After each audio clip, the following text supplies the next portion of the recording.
नमस्कार, मैं रूपा रजक सदीनामा की ओर से आ गई हूँ लेकर दिनांक 16 मार्च 2024 का संपादकीय लेकर, जिसका शीर्षक है न खाता न बही केसरी जो कह दे सो सही, जिसे लिखा है हमारे संपादक महोदय जितेंद्र जितांशु जी ने। एक समय ये कहावत बहुत प्रचलित थी, न खाता न बही जो केसरी कह दे वही सही। आज भी चरितार्थ है। एक समय में भारतीय राजनीति में यह जुमला बहुत ही प्रसिद्ध था। यह उपकरण 1000 रुपये, 1 लाख रुपए, 10 लाख रुपए और 1 करोड़ रुपए के मूल्य वर्ग में जारी किया जाता है। जानते हैं इस संबंध में आगे क्या कहते हैं हमारे संपादक महोदय। एक समय में भारतीय राजनीति में यह जुमला बहुत प्रसिद्ध था, न खाता न बही जो केसरी कह दे वह सही। बात उन दिनों की थी जब केंद्र में कांग्रेस की सरकार थी और पार्टी को राजनीतिक रूप से चंदा देने वालों की कहीं कोई लिखावट नहीं की जाती थी। से कम इस लेवल पर तो कतई नहीं, जिसका आजकल हो हल्ला मचा हुआ है। हल्ला मचाने वाला चुनावी। यह एक प्रॉमिसरी नोट की प्रकृति के एक बियरर इंस्ट्रूमेंट है, जो मांगने पर बियर को दे और ब्याज मुक्त दे। मोदी सरकार द्वारा वित्त विधेयक 2017 में चुनावी बॉन्ड की अवधारणा पेश की गई थी और वित्त अधिनियम 2017 में कई संशोधनों के माध्यम से सुविधा प्रदान की गई थी। यह विचार राजनीतिक धन में पारदर्शिता बढ़ाने और काले धन के उपयोग पर अंकुश लगाने के लिए था। केंद्र ने बाद में इस साल जनवरी में चुनावी बॉन्ड योजना को अधिसूचित किया।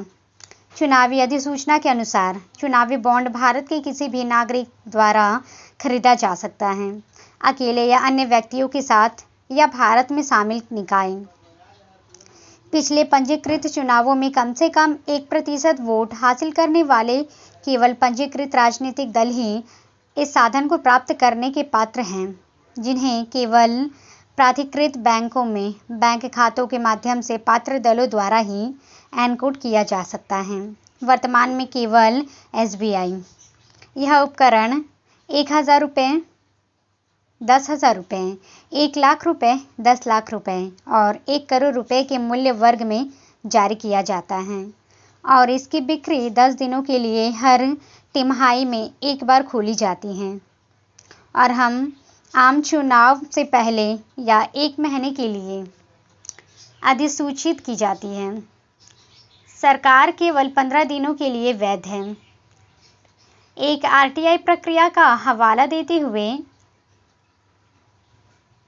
IANS ने हाल ही में बताया कि SBI ने इस साल जनवरी और मार्च में 1716 करोड़ रुपए के चुनावी बॉन्ड बेचे, जबकि 2018 में 6 महीने के बिकने वाले 1056 करोड़ रुपए के बॉन्ड ने संकेत दिया कि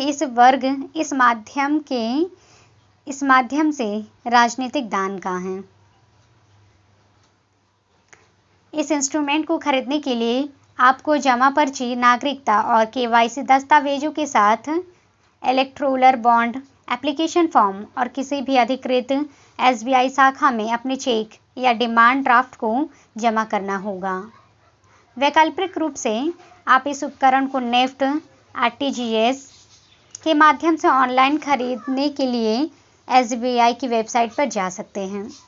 चुनावी बॉन्ड के पहले बैच की बिक्री मार्च 1 से 10, 2018 non profit election research group association for democratic reform की संस्थापक सदस्य और ट्रस्टी जगदेव छोरकर ने बताया कि भारत में जहां चुनावी ट्रस्ट रहे हैं, वहीं इलेक्टोरल बॉन्ड भी अवधारणा नहीं है।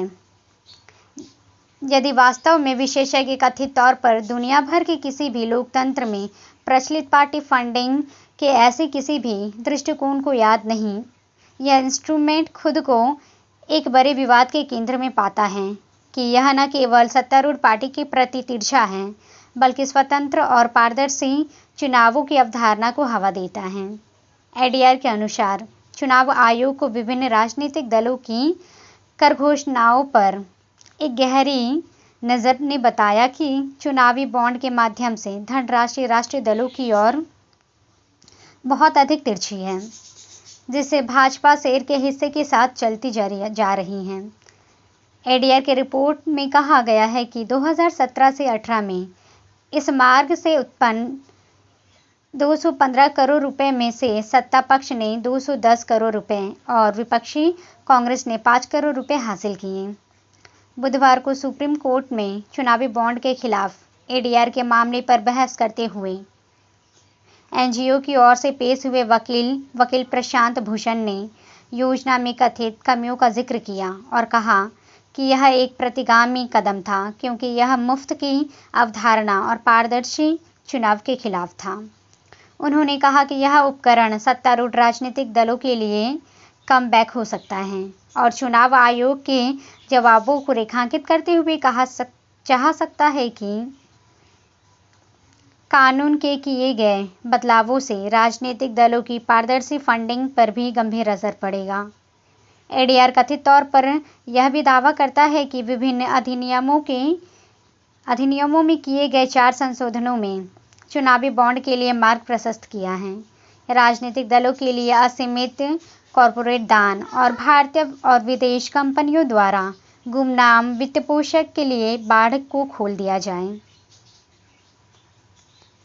भारतीय लोकतंत्र पर गंभीर नतीजे हो सकते हैं।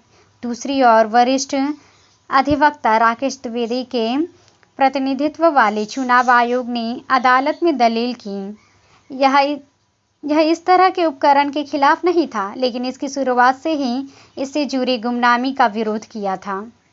द्विवेदी ने कहा कि यह योजना गुमनामी को वैध बनाती है, लेकिन मतदान का अधिकार एक सूचित विकल्प को बनाने का मतलब है उम्मीदवार को केवल अभ्यास का आधा जानना और नागरिकों को उन दलों को जानना चाहिए जो उम्मीदवारों को वित्त पोषित कर रहे हैं। पोल पैनल ने यह भी दावा किया है कि इलेक्टोरल बॉन्ड ने विदेशी और सरकारी कंपनियों से मिलने वाले दान पर नजर रखने का कमीशन का काम किया है। दोनों कानूनी तौर पर वर्तमान में वर्जित हैं। बहुतों सरकार ने पोल पैनल में एक विपरीत रुख अपना लिया, जिसमें कहा गया है कि यह योजना राजनीतिक चंदे में काले धन को मिटाने के लिए थी। भारत का चुनाव खर्च दुनिया में सबसे अधिक है और यह सुनिश्चित करने के लिए कि धन प्रवाह में दाता गुमनामी आवश्यक थी देश के बरबोले चुनाव खर्चों को पूरा करने के लिए। हमारे पास चुनावों के राज्य के वित्त पोषण की कोई नीति नहीं है। निधि समर्थकों, संपन्न व्यक्तियों और कंपनियों से प्राप्त की जाती हैं। वे सभी चाहते हैं कि उनकी राजनीतिक पार्टी जीत जाए। यदि उनकी पार्टी नहीं जीतती है तो वे कुछ नतीजों को स्वीकार करते हैं और इसलिए गोपनीयता या नाम न छापने की आवश्यकता होती है। अटॉर्नी जनरल के वेणुगोपाल ने बुधवार को मुख्य न्यायाधीश रंजन गोगोई की अगुवाई वाली पीठ को बताया था। उनके अनुसार आरोपों के बारे में किसी को भी नहीं पता होगा कि दानदाताओं के बारे में गलत था, क्योंकि आयकर विभाग के पास इस जानकारी तक पहुंच होगी। साधन है आखिरकार सफेद धन का उपयोग करके उचित बैंकिंग चैनलों के माध्यम से खरीदा जाता है और राजनीतिक दलों को पहले रिटर्न दाखिल करना होता है। पोल पैनल चुनावी बॉन्ड के माध्यम से कितना पैसा आया है इस पर जवाबदेही देता है। आमीन। तो ये था दोस्तों हमारा आज का संपादकीय। कल फिर लौटेंगे एक नए विषय, एक नए संपादकीय के साथ। तब तक के लिए नमस्कार।